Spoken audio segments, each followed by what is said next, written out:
नमस्कार मित्रांनो स्वागत आहे आपल्या टेक बॉय मराठी या YouTube चॅनेलवर। तर आजचा व्हिडिओ कुठल्या टॉपिकवर आहे तुम्हाला थंबनेल बघून समजलंच असेल।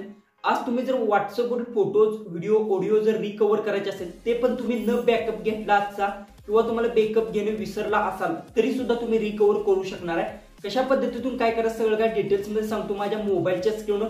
त्याआधी तुम्ही आपल्या चॅनलला सबस्क्राइब केलं नसेल तर सबस्क्राइब करून घ्या आणि शेजारची बेल आयकन ही ऑन करा म्हणजे इथून पुढे जे मी व्हिडिओ अपलोड करेन त्याची तुम्हाला नोटिफिकेशन येऊन जाईल। सगळ्यात पहिले सांगतो आजचा व्हिडिओ विदाउट स्किप करता पहा, एकदम सिंपल स्टेप मध्ये मी सांगणार आणि ते पण मराठीमध्ये सांगणार आहे।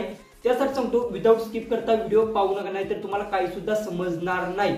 सगळ्यात पहिले तर तुम्हाला सांगतो काय करायचं आहे, जी की तुम्ही WhatsAppवर काही वेळेस तुमचे इम्पॉर्टंट फाइल्स असतात, इम्पॉर्टंट ऑडिओ असतात किंवा इम्पॉर्टंट इमेज सुद्धा असतात आणि काही वेळी तुम्ही बॅकअप घेत नाही आणि जी की फोटोज व्हिडिओज ते पूर्णपणे डिलीट झालेले असू शकतात, ते तुम्हाला रिकव्हर करायचे असतात पण रिकव्हर करता येत नाही। पण तुम्हाला मी आज सांगतो इझी मध्ये तुम्ही सगळे फोटोज, व्हिडिओ, ऑडिओ सगळे रिकव्हर करू शकणार आहे। कशा पद्धतीतून काय करायचं सगळं काय डिटेल्स मध्ये सांगतो। सगळ्यात पहिले माझ्या मोबाईलच्या स्क्रीनवर जाऊ आणि सगळं काय आपण डिटेल्स मध्ये जाणून घेऊ।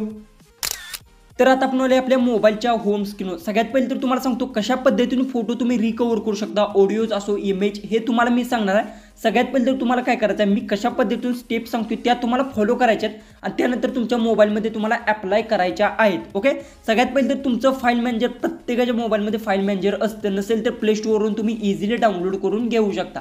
जसं की मी फाईल मॅनेजर का सांगितलं, बरेचसे जण म्हणतील फाईल मॅनेजरमधून कशा पद्धतीने रिकव्हर करायचं। जसं की मी WhatsApp जर ओपन केलं आणि WhatsAppवर बघू शकता सेटिंगमध्ये गेलो, सेटिंगमध्ये इथे कुठं सुद्धा रिकव्हर तुम्ही करू शकत नाही इमेज, फक्त तुमचा जे काय आतापर्यंतचा जो काही डाटा आहे तो डाटा बॅकअप तुम्ही करू शकता। तिथे जीमेल ID ॲड करून त्याच्यावर मी नेक्स्ट पार्टमध्ये व्हिडिओ वेगळा मी बनवणार आहे, तिथून करू शकता। पण इथे बघू शकता इमेज म्हणा, ऑडिओ म्हणा, रिकव्हरचा कुठला सुद्धा इथे ऑप्शन तुम्हाला भेटत नाही WhatsAppमध्ये। तर सगळ्यात पहिले तुम्हाला सांगतो काय करायचं आहे, फाईल मॅनेजर तुम्ही डाउनलोड करून घ्या किंवा फाईल मॅनेजर प्रत्येकाच्या मोबाईलमध्ये असते, नसेल तर तुम्ही इझिली प्ले स्टोअरवरून तुम्ही डाउनलोड करून घेऊ शकता। प्ले स्टोअरवर तुम्हाला अवेलेबल आहे। त्यानंतर तुम्हाला काय फाईल मॅनेजर बघू शकता, माय फाईल मॅनेजर मी ओपन करून घेतो। ओपन केल्यानंतर अशा पद्धतीचा काहीसा इंटरफेस येईल, व्हिडिओज म्हणा, इमेज सगळे तुम्हाला इथे दिसून जातील जी की गॅलरीत असतील। आता सर्वात महत्त्वाची गोष्ट आहे, हे जी गॅलरीत आहेत ते सगळे व्हिडिओज ते तुम्हाला इझिली दिसतात पण आपल्या WhatsAppमध्ये डिलीट झालेले घ्यायचे आहेत। त्यासाठी तुम्हाला घ्यायचं इंटरनेट स्टोरेजवर क्लिक करून घ्यायचं। ओके, इंटरनेट स्टोरेजवर क्लिक केल्यानंतर तुमच्यासमोर जे की फोल्डर्स असतील ते बघू शकता, डाउनलोड म्हणा, डॉक्युमेंट जे काही फोल्डर्स असतील, तुम्ही व्हिडिओज किंवा कुठले फाईल्स डाउनलोड केले असतील ते फोल्डर्स तयार होतात, ते तुम्हाला पण माहिती आहे बघू शकता इथे अशा पद्धतीने।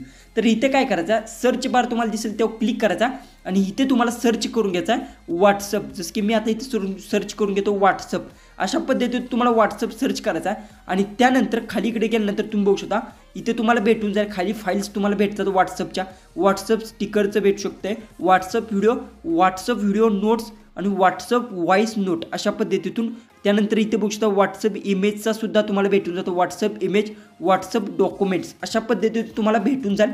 फक्त सर्च करायचं, त्यानंतर WhatsApp ऑडिओ इथे बघू शकता WhatsAppचे जे काही फोल्डर्स आहेत सगळे ओपन होऊन गेलेले आहेत। समजा तुम्हाला WhatsApp इमेज घ्यायचे आहे तर WhatsApp इमेजवर क्लिक करून घ्या आणि इथे बघू शकता जे की सगळे जे की इमेज असतील ते तुम्हाला सगळे इथे भेटून जातील। बघू शकता अशा पद्धती इमेज जे की असतील त्या सगळ्या भेटून जातील। इथे तुम्हाला इथे सेंटवर क्लिक करून घ्यायचा आहे आणि त्यानंतर जे की इमेज असतील ते सगळे तुम्हाला इथे बघू शकता, जे की आहे 30 जुलैचा इथे इमेज आहे बघू शकता। त्यानंतर 31 जुलैचा आहे बघू शकता, 1 ऑगस्टचा सुद्धा माझ्याजवळ इमेज इथे आहे। म्हणजे जी की कितीतरी वर्षाची माझी इमेज डिलीट झाली ते सुद्धा मी इथून रिकवर करू शकणार आहे अशा टाईपमध्ये। ओके, तर तुम्हाला इथे काय करायचं, सर्वात पहिले बघू शकता जो की मी एक इमेज इथून कुठला पण इमेज मी इथून अशा पद्धतीतून ओपन जर केला तर इझिली बघू शकता हा जो की इमेज आहे मी अशा पद्धतीतून बघू शकता, हा इमेज बघू शकता ओपन सुद्धा होत आहे। अशा पद्धतीतून तुम्ही रिकवर करू शकणार आहे। पण समजा समोरच्या मी समजा एखाद्याला पाठवलं असेल तर तो मी रिकवर करू शकणार आहे माझ्या WhatsAppमधून। पण समजा समोरच्या व्यक्तीने मला जर इमेज सेंड केला असेल तर तो मी रिकवर करू शकणार नाही, कारण की त्याने जर डिलीट केला असेल तर तो मी रिकवर करू शकणार नाही। त्यासाठी तुम्हाला चॅट बॅकअप ऑलरेडी घ्यावा लागणार आहे आधी, त्यानंतर तुम्ही रिकवर करू शकणार आहे। फक्त तुम्ही सेंड केलेले सगळ्या इमेज तुम्ही घेऊ शकणार आहे, हे लक्षात ठेवा। त्याने सेंड केलेले इमेज तुम्ही रिकवर करू शकणार नाही आणि तुम्हाला जर ते करायचे असतील तर त्याकडे डबल तुम्ही सेंड करून घेऊ शकता। जे की तुम्ही ऑडिओज म्हणा, काही व्हिडिओज म्हणा रिकवर करू शकता जे की तुम्ही सेंड केले असतील समोरच्याने तुम्हाला व्हिडिओज, इमेज जर सेंड केले असतील तर ते रिकवर होत नाहीत। हे सगळ्यात पहिले तर तुम्ही लक्षात घ्या। बरेचसे जण म्हणतात की समोरच्याने सेंड केले ते आम्हाला घ्यायचे असतात, तर त्यासाठी तुम्हाला चॅट बॅकअप घेणं महत्त्वाचं आहे। त्यासाठी तुम्हाला चॅट बॅकअप सुरुवातीलाच घ्यायचा आहे आणि त्यानंतरच तुम्ही रिकवर करू शकणार आहे। हे सगळे इमेज जे की आहेत, इमेज हे तुम्हाला दिसत आहेत, हे मी सेंड केलेले इमेज आहेत, ते माझे सेव्ह राहतात जे की फाईल मॅनेजरमध्ये आणि ते मी इथून रिकवर करू शकणार आहे। जसं की मी कुठला पण इमेज मी इझिली इथून अशा पद्धतीतून ओपन करून घेऊ शकतो, अशा पद्धतीतून। आणि तो इमेज आहे तुम्ही रिकवर बघू शकता, जे की किती पण इमेज आहेत ते मी अशा पद्धतीने ओपन करून घेऊ शकतो। जे की आहे बघू शकता 18 जूनचा इमेज आहे माझ्याजवळ, म्हणजे किती पण जुने इमेज तुम्ही कुणाला सेंड केले असतील आणि ते तुम्हाला जर आता लागायचे असतील तर अशा पद्धतीतून रिकवर करून घेऊ शकता। तुम्हाला समजलं असेल कशा पद्धतीतून तुम्ही रिकवर करून घेऊ शकता। इथे प्रायव्हेटमध्ये पण तुम्ही बघू शकता जे की इमेज असतील ते सुद्धा तुम्हाला इथं भेटून जातील बघू शकता। व्हॉट्सअपवर जे की आलेले ते इथं प्रायव्हेटमध्ये अशा पद्धतीतून सेव्ह होऊन राहतात, येथून सुद्धा तुम्ही घेऊ शकता। बघू शकता किती इमेज आहेत, अशा पद्धतीने तुम्ही इमेज येथून सुद्धा घेऊ शकता। ओके, हे समजलं। त्यानंतर व्हिडिओज पण अशा पद्धतीतून तुम्ही घेऊ शकता। तुम्हाला हा व्हिडिओ समजला असेल कशा पद्धतीतून व्हॉट्सअपचे जे की विदाऊट चॅट बॅकअप घेता जे की इमेज व्हिडिओज कशा पद्धतीतून आपण रिकवर करून घेऊ शकतो।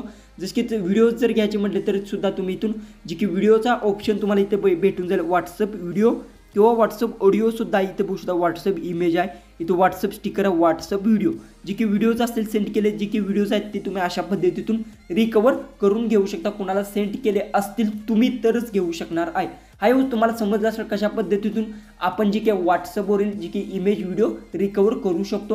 हा यूज व्हिडिओ आवडला असेल तर नक्की चॅनलला सबस्क्राईब करा। तर चला आपण भेटू उद्याच्या एक नवीन